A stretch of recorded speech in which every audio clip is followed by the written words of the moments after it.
Good morning. I am the Reverend Heather Janulis. I use the pronouns she, her, and hers. It is my honor to serve as the parish minister of the Winchester Unitarian Society in Winchester, Massachusetts. Our building stands near the shore of the Aberjona River on land once stewarded by a coalition of indigenous tribes led by Nana Pashamet and his descendants. The Winchester Unitarian Society is but a short drive from the Unitarian Universalist Church of Reading. Both our congregations are close to many other Unitarian Universalist congregations and, as a friend of mine would say, a number of stations of the chalice, meaningful places in Universalist and Unitarian history. Whether you are attending this service alone or with others, at home or with your congregation, within the historic region of Eastern Massachusetts or somewhere across the country, I'm so glad we are joined through the interdependent web and this virtual connection for this time of worship. Welcome.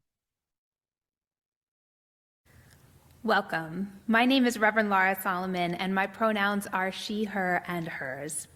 I am so fortunate to serve as the contract minister for the wonderful people at the Unitarian Universalist Church of Reading, Massachusetts. And I am so glad we are joined this Christmas morning by so many of you around the country. It is a privilege to serve our faith and the world with you. Together, wherever you are and whenever you are watching this, we will take a breath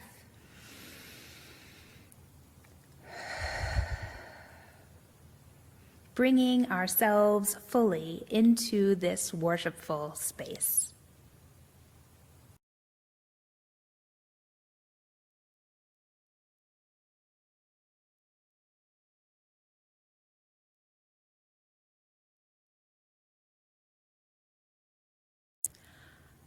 Our opening words this morning come to us from Jan Richardson with this poem, How the Light Comes.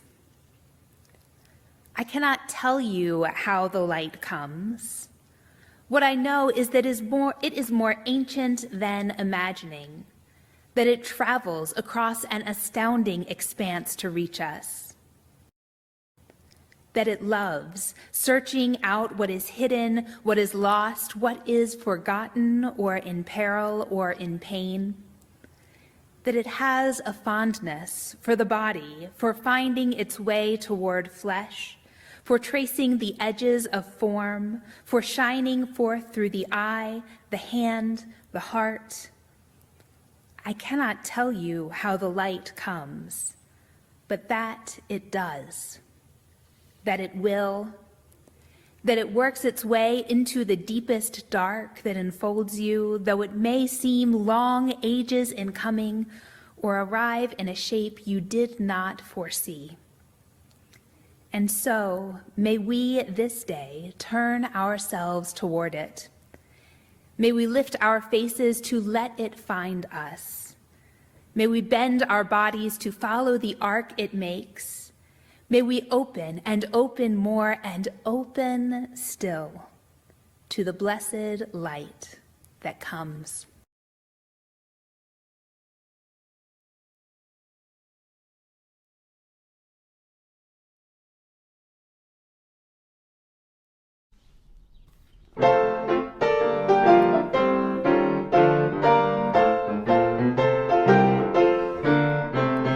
Go tell it on the mountain, over the hills and everywhere. Go tell it on the mountain that Jesus Christ is born. While shepherds kept their watching, or silent flocks by night, behold, throughout the heavens there shone a holy light.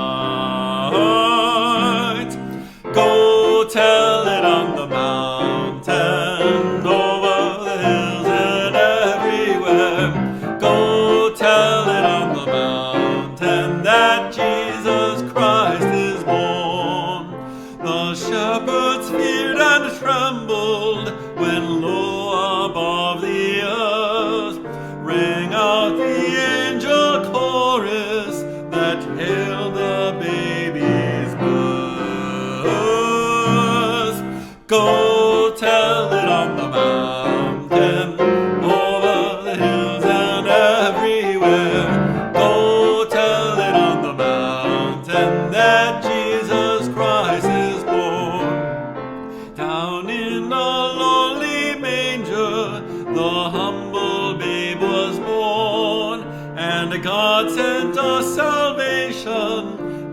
blessed Christmas morn. Go tell it on the mountain, over the hills and everywhere. Go tell it on the mountain that Jesus Christ is born.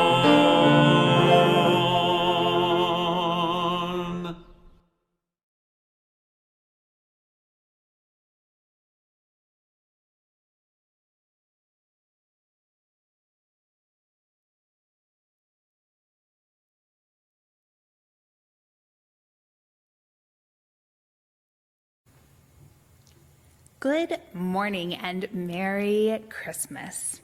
I hope you have had a wonderful and exciting Christmas morning at your house.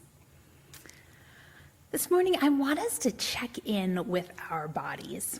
There's so much excitement that happens on Christmas morning that I think it's good if we take just a minute to check in. So maybe you put your hand on your heart. Maybe you settle into your chair or stand up and feel your feet on the ground, and we'll take a breath in together.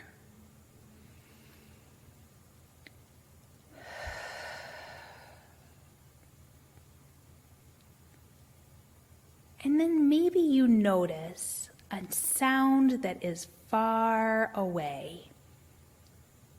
See if you can pay attention to something that sounds very far away, maybe a neighbor outside or somebody upstairs.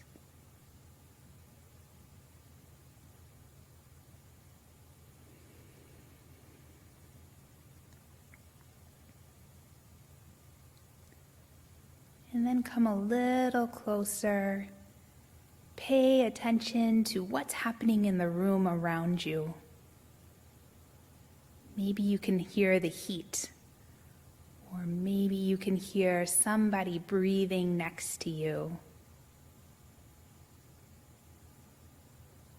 Listen to those sounds.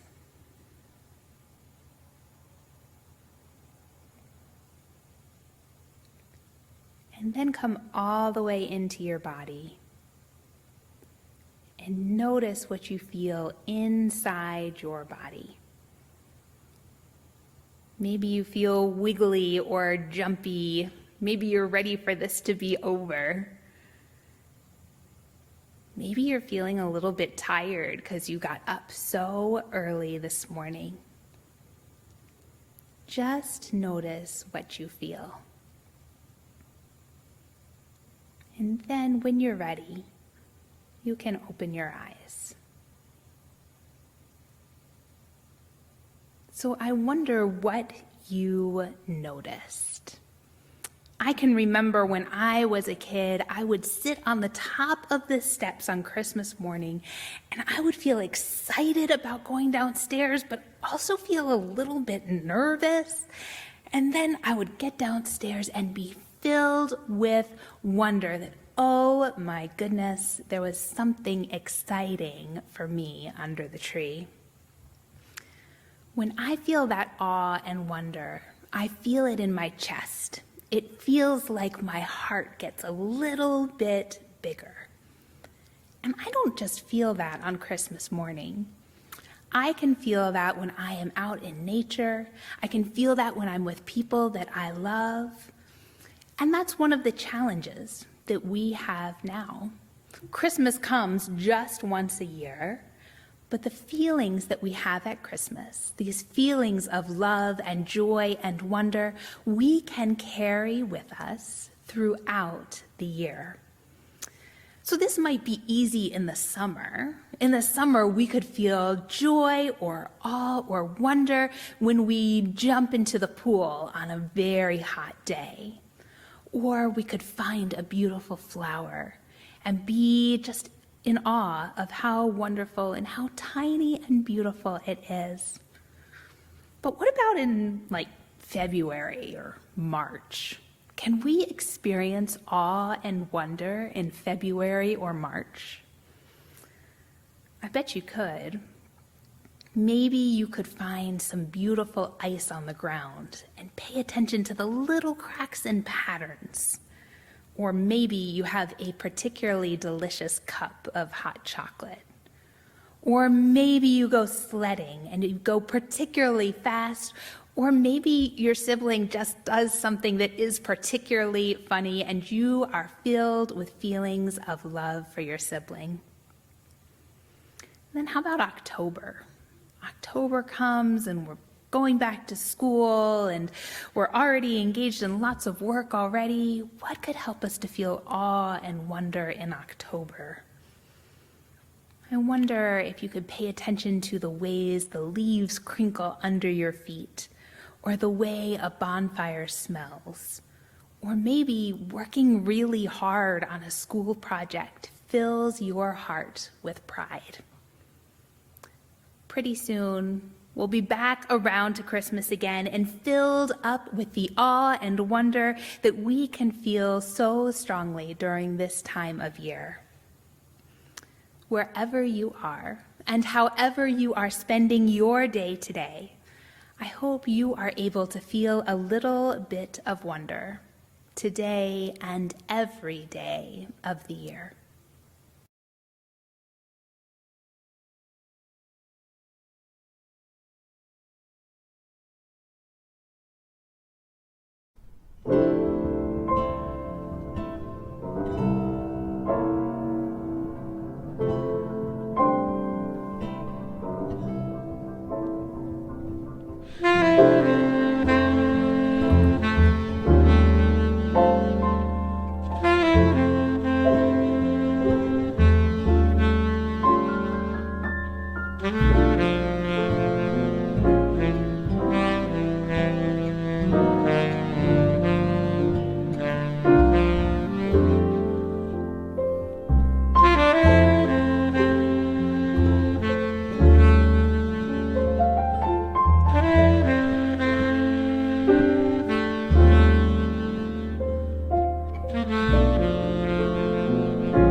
I invite us into a time of centering with a prayer, adapted from a prayer written by the Reverend Anya Samler-Michael.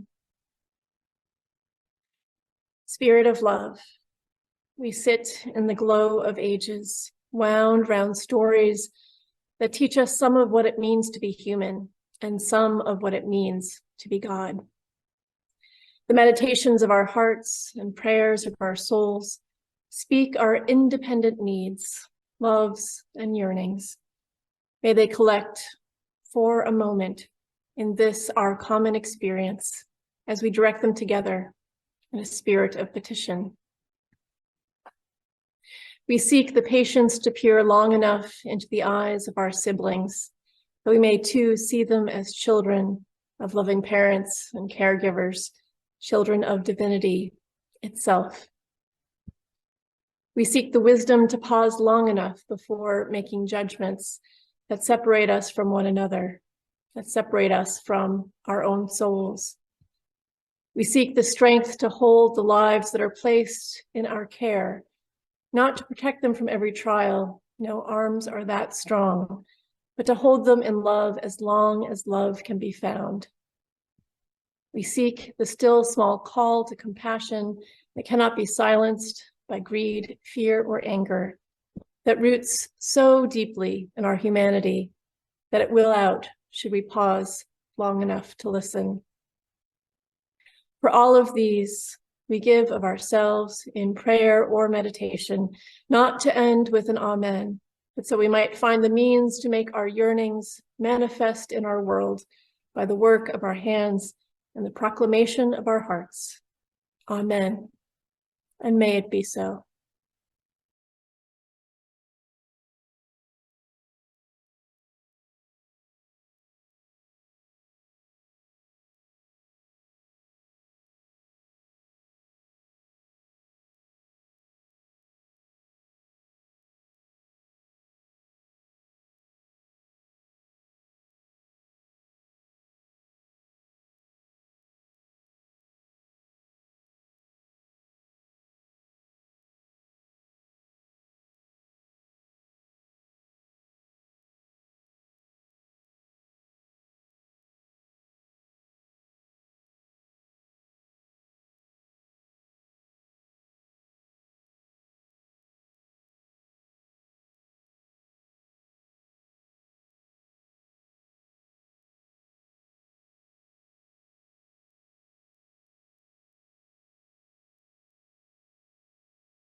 In those days, a decree went out from Caesar Augustus that all the world should be registered. This was the first registration and was taken while Quirinius was governor of Syria. All went to their own towns to be registered. Joseph also went from the town of Nazareth in Galilee to Judea, to the city of David called Bethlehem, because he was descended from the house and family of David. He went to be registered with Mary, to whom he was engaged and who was expecting a child. While they were there, the time came for her to deliver her child, and she gave birth to her firstborn son and wrapped him in bands of cloth and laid him in a manger, because there was no place in the guest room. Now in that same region, there were shepherds living in the fields, keeping watch over their flock by night. Then an angel of the Lord stood before them, and the glory of the Lord shone around them, and they were terrified. But the angel said to them, "Do not be afraid, for see, I am bringing you good news of great joy for all the people. To you is born this day in the city of David a Savior, who is the Messiah, the Lord. This will be a sign for you. You will find a child wrapped in bands of cloth and lying in a manger."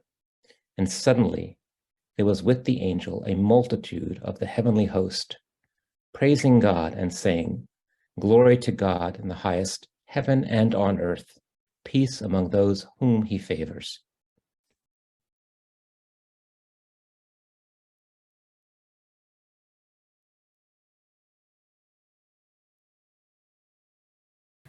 I have a stone at my house with the words "Holy Boldness" painted in gold letters. I've had this stone for a few years, and it's spent time in my pocket, in my purse, in a bowl, with other stones hidden in a drawer. It has been scratched and rubbed and held such that now you can hardly make out the words. But I know what it says. Even though it looks like just a smooth stone with a few gold scratches, I know. This is my stone, and it's a reminder to risk bravery, to choose a holy boldness. We just heard the story of the birth of Jesus as it appears in the 2nd chapter of Luke, but I'm going to back us up for just a minute. In the 1st chapter of Luke, we are introduced to Mary and Joseph when the angel Gabriel comes to young Mary. According to the authors of Luke, Mary was understandably perplexed and almost certainly afraid. I mean, the world was, as it always is, a complicated place. And Mary was a 15-year-old girl living during what was surely a challenging and difficult time. And yet the angel says, "Do not be afraid. Do not be afraid." I don't know about you, but telling me not to feel whatever it is I'm feeling is a sure way to make me feel more of it. Don't be mad escalates my anger. Don't cry hastens my tears. And don't even think about telling me don't freak out. My heartbeat quickens at the mere thought of those words. And yet the angel Gabriel says to Mary, "Do not be afraid." Maybe some believe that in that moment, Mary's fear vanished. But I imagine Mary thinking something more along the lines of, "Are you kidding me? Here I am, a girl, unmarried, living in this tumultuous time, and then suddenly an angel comes and tells me that I am to be the mother of this child named Jesus and that he is the Son of God." Of course she was afraid. Of course she was. But in spite of her fear, Mary says yes. Mary says yes, and she sings a song of praise, the Magnificat, not because she is unafraid, but because she is shaken to her core. Mary sings this song of praise because in singing these praises, she is embracing her holy boldness. She is holding her holy fear. She is holding the risk and the uncertainty alongside what is being promised and the future she is being shown. Mary says yes, not because she is ready to hold this risk, but because it is what love is asking her to do. Knowing there may be scandal, knowing she may be ostracized, knowing this doesn't totally make sense and she does not know what will happen, Mary says yes with a holy boldness, ready to choose love. But Mary is not just choosing love in her love of God or her love for the new life she is carrying. In the Magnificat, Mary sings of the strength of her ancestors. She sings of justice and she sings of liberation. She, a poor teenager, sings a song about toppling rulers, feeding the hungry and sending the rich away empty. In her fear, Mary sings of a future she imagines could come into being. Mary listens to what love is calling her to do, and this is a holy risk. This is a bold and holy love. The Magnificat is Mary holding the both and of it all. She is afraid and she is singing. She is uncertain and she has faith. She does not know what will happen and she sings of a future she hopes will become a reality. She sings of the toppling of oppressive systems and she sings of freedom and justice, knowing she is risking everything. We know love always comes with a risk, and choosing love means choosing risk every time. And here we are, Christmas Day of 2022, and we too are holding fear, are we not? We too are holding uncertainty. We hold the pain of those oppressive systems still in existence. I'm not here to tell you not to be afraid. To love is to risk. And we are a people whose faith calls us to choose love. Today and every day, we can bring our fear. We can bring our hope. Today and every day, we can bring our hopelessness and our faith, our holy love, our holy fear, holy faith, and holy faithlessness, holy hope, and holy hopelessness. All of it holy, all of us holy. May we live and sing and risk holy love and holy boldness today and every day. Amen.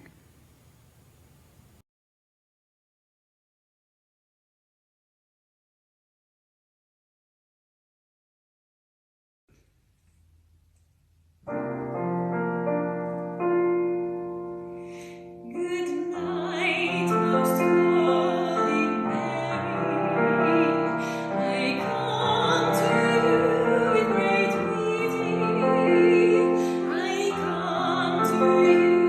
great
The miracle is not, of course, in the efficacy of the oil, but it is the fire burning in the temple, the fire burning 8 days for the people.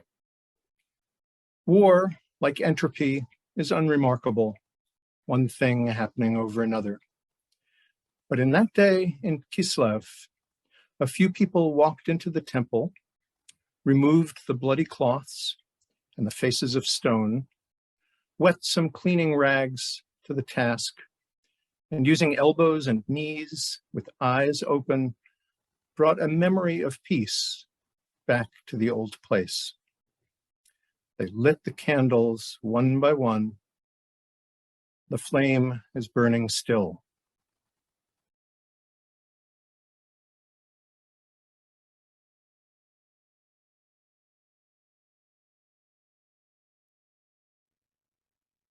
One thing I love about being Unitarian Universalist is the freedom to draw from different traditions as we seek to make meaning in a given moment. In this spirit, last Christmas Eve, the reading I chose to support my homily was the poem Peter just read, "The Flame is Burning Still." Its message made it an excellent choice for that Christmas Eve service, despite being a poem about Hanukkah written by a Unitarian Universalist minister. I chose this poem as I resonated with Bob Janice Dillon's observation. The story of Hanukkah is a story about God blessing the return to the temple through magically extending the time the lamp oil burned. But as Janice Dillon names, it is also a story about an exhausted and traumatized people finding the will to not only survive, but to reclaim and renew their sacred space. The presence of such resilience in the human heart is nothing short of a miracle. And last Christmas Eve, I was making a similar observation about our own people, and frankly, about my own self. There we were, finally back in our sanctuary, gathering to kindle our candles and to sing of silent nights. After all we had been through, we had it in us to do what we have done, what our parents and grandparents and ancestors had done for many Christmas Eves before. This too was nothing short of a miracle. And if you think about it, I could have used the same poem last night. I notice a new energy and lightness among us in this chapter of our life on earth together, but the spiritual fatigue of the past 2 or 4 or 6 years lingers. How can it not? I also resonate with my colleague, Laura Solomon, who affirms in her homily, we too are holding fear. We too are holding uncertainty. We hold the pain of those oppressive systems still in existence. So, mindful of our ongoing resilience amid our weariness and our anxiety, this year I'm inspired to consider a different miracle. The blessing from God changing the laws of science miracle celebrated in the Hanukkah story. For me, part of my Unitarian Universalist identity is hearing ancient stories of miracle as metaphor, real in the way they are vessels of wisdom and meaning, but not real in a literal sense. But at least for this morning, what if we were to imagine experiencing a reality where, as described by Stephen in his reading, angels appear and speak to us? What if we could step into the sand-worn shoes of the Maccabees and their followers and inhabit a world where the holy reveals themselves in a tangible way through the miracle of one day of oil burning for 8? While I may not be ready to say that supernatural miracles exist, I am ready to say that if they do, we have collectively earned at least one. Let's consider the miracle in question. We've all been in situations where we think we're about to run out of something essential: gas in our car, food in our cupboard, money, time, hope. And somehow our meager supply gets us through. Most parents of young children have earned gold medals in this department, especially in the last few years. I imagine those who removed the bloody cloths, wet some cleaning rags to the task, and using elbows and knees with eyes open, brought a memory of peace back to the old place. I imagine they were relieved, but not surprised when the jar of oil to last one night lasted for two. These things happen. But at some point, the presence of the holy, the miracle of the oil, could not be denied. As the Jews altered the political landscape through their courage and their valor, the way oil burns was also altered by the only one who has the power to do such things. If you were in the presence of divine miracle, what would it mean to you to witness an undeniable blessing of your community and sacred space? How long would you think this miracle could last? Would God companion the Jews that inhabit the temple indefinitely? In the realm of miracles, anything is possible. But we who recognize the holiday of Hanukkah know just how the story ends. The miracle did not last forever. It did not last 7 nights or 9. It lasted 8, just long enough for those restoring the temple to procure the oil they needed to sustain the flame by their own power. Tonight at sundown, the last night of Hanukkah, the faithful will light 8 candles on the menorah in their homes. This ritual will recall the blessing of the temple, and through its conclusion will also reenact the beginning of a shift from a time of miracle to a time of familiarity, a return to dependence on the simple power of human beings to strive, to endure, to heal, and to grow, miracles in their own way. The conclusion of Hanukkah echoes the end of obvious and tangible blessings and the beginning of blessing becoming more of an article of faith. In this moment, we are all nearing the end of our holiday season, our time of wonder, hopefully time set apart from the regular demands of life, and given instead to rejoicing and reconnection with ourselves and with the ones we love. As we prepare to leave this time of blessing, I invite us to hold fast to the message, be not afraid. As Mary goes forth, empowered despite her vulnerabilities, we go forth with only the simple certainty of our miraculous human possibilities. The word Hanukkah means dedication, referring to the dedication of the temple. In the light of this new day, I invite us to dedicate ourselves to our articles of faith, perhaps faith in a universe holding us in love and strength whenever we have to literally or figuratively repair rubble around us. Today is a good day to further dedicate ourselves to that which has allowed us to arrive at this moment, and if we observe companions struggling around us, to offer what we can in service to their renewal and the strength of ongoing life. Today is a good day to celebrate that within the human soul, not knowing what comes next, the flame is burning still.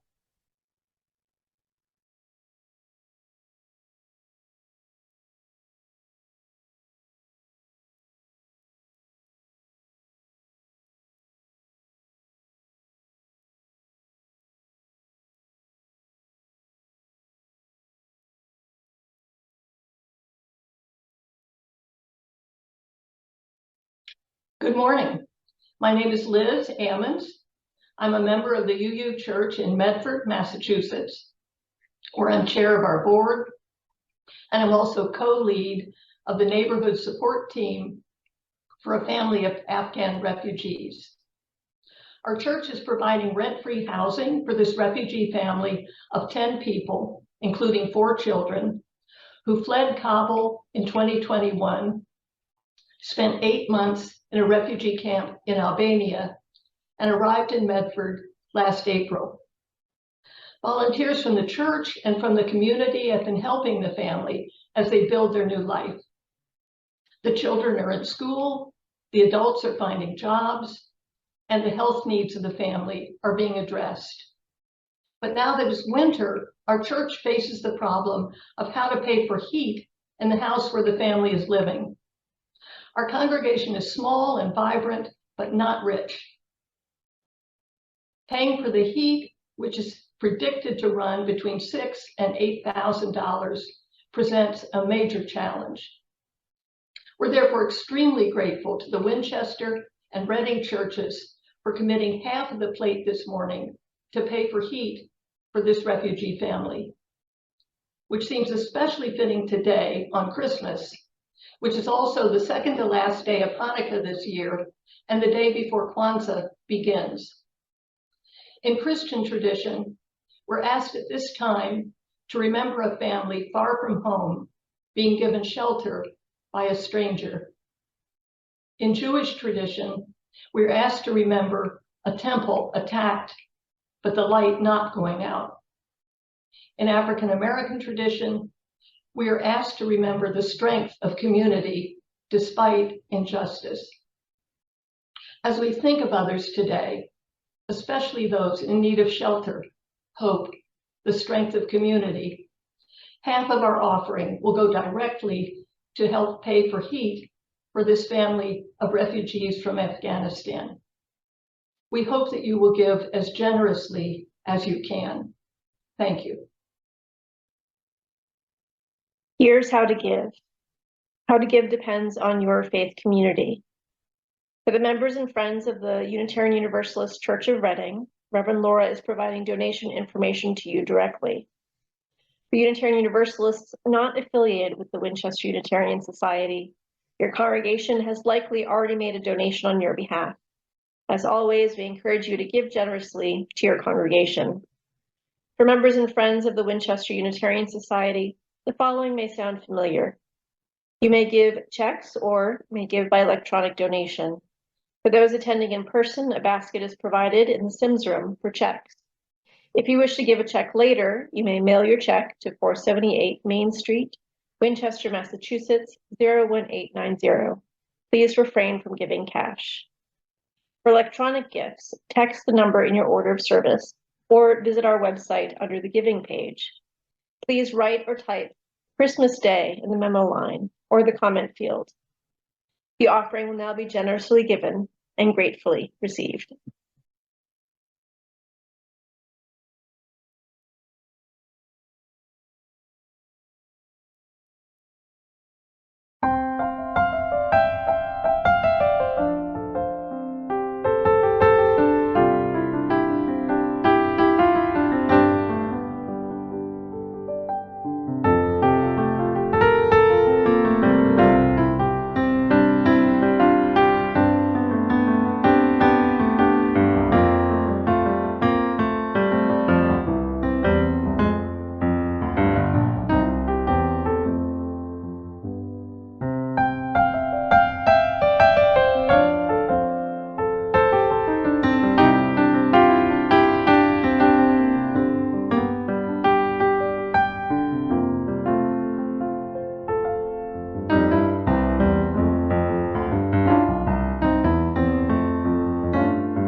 the trusted light.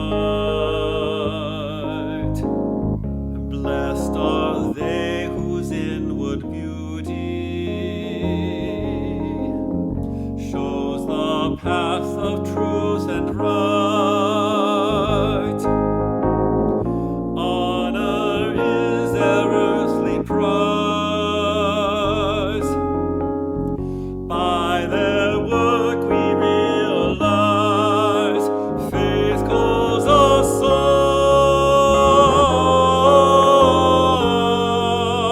Faith calls us on.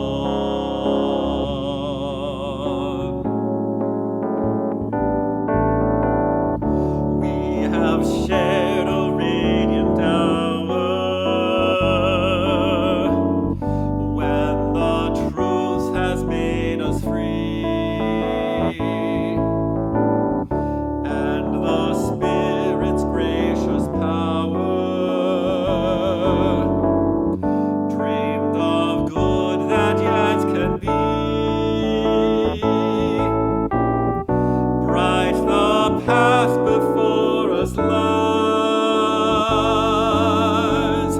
Joyful pilgrims now we rise. Life calls us on. Life calls us on. Life calls us on. Life calls us on. Life calls us on. Life calls us on. Life calls us on.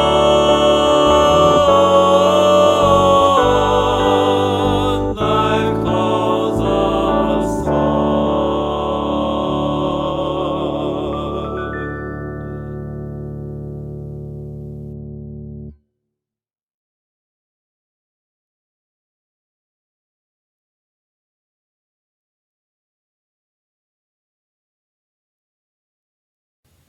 I think the next day is what I mostly like about Christmas, when the wrapping paper and the tinsel and other gay detritus are carefully tucked away, and the happy, excited look in children's eyes is fresh in yesterday's memory, along with the kindly smiles of family and friends and strangers even. And I am aware that we have safely navigated the white water of another year with its successes and its sorrows, and our eyes now focus only on the tree, with all of its baubles collected over a lifetime hanging quietly, and the space beneath it emptied of the brightly colored packages, and the tree alone directing us to peaceful paths with its symbolic star. I like the day okay, but the next day is the one I prefer, offering a quiet space, a universal exhalation, the day after, when thoughts are gathered up and cast into clear light. I see the suffering world and the dim outline of small things I'm meant to do. I also hear the laughter, and the mixture of the two brings hope that each next day will find us further on.